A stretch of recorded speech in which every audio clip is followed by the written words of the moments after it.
தங்குதல் தீது அப்படிங்கிறார் வள்ளுவர். சூழ்ச்சி முடிவு துணிவைதல் அத்துணிவு தாழ்ச்சியுள் தங்குதல் தீது அப்படிங்கிறார் வள்ளுவர். அதாவது சூழ்ச்சி என்றால் ஆராய்ச்சி.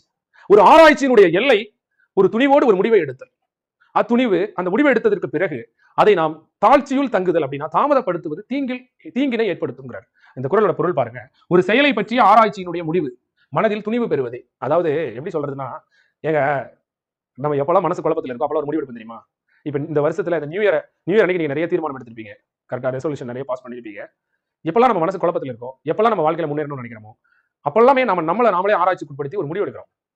எடுத்துட்டு இப்போ உதாரணத்துக்கு காலையில நான் சீக்கிரம் எந்திரிக்கணும்னு நினைப்போம். 2 வேளை பல் தேய்க்கணும்னு நினைப்போம். அமைதியா இருக்கணும்னு நினைப்போம். கோவப்படக்கூடாதுன்னு நினைப்போம். இல்ல இங்கிலீஷ் படிக்கணும்னு நினைப்போம். இல்ல இந்த லீடர்ஷிப் ஸ்கில்லை இம்ப்ரூவ் பண்ணிக்கணும்னு நினைப்போம். இல்ல இந்த கோர்ஸ் போகணும்னு நினைப்போம்.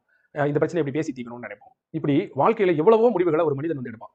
ஒரு ஆராய்ச்சியினுடைய எல்லை, ஒரு சிந்தனையினுடைய ஒரு எல்லை எப்போதுமே ஒரு முடிவை எடுத்து ஒரு துணிவோடு இந்த செயலை இப்படிதான் செய்யணும்னு நம்ம மனசாட்சிக்கு தெரியும். தெரிந்ததுக்கு பிறகு அதை தாமதப்படுத்தணும்னு வைங்க. காலையில் இத்தனை மணிக்கு எந்திரிச்சா நம்ம ஒர்க்கை முடிச்சிடலாம் நம்ம மனசுக்கு தெரியும்.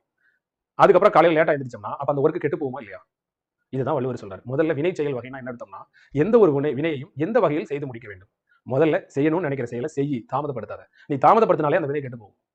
ஈவன் ரைட் டிசிஷன் கூட ராங் ஆயிடும் அது தாமதப்படுத்தும் போது.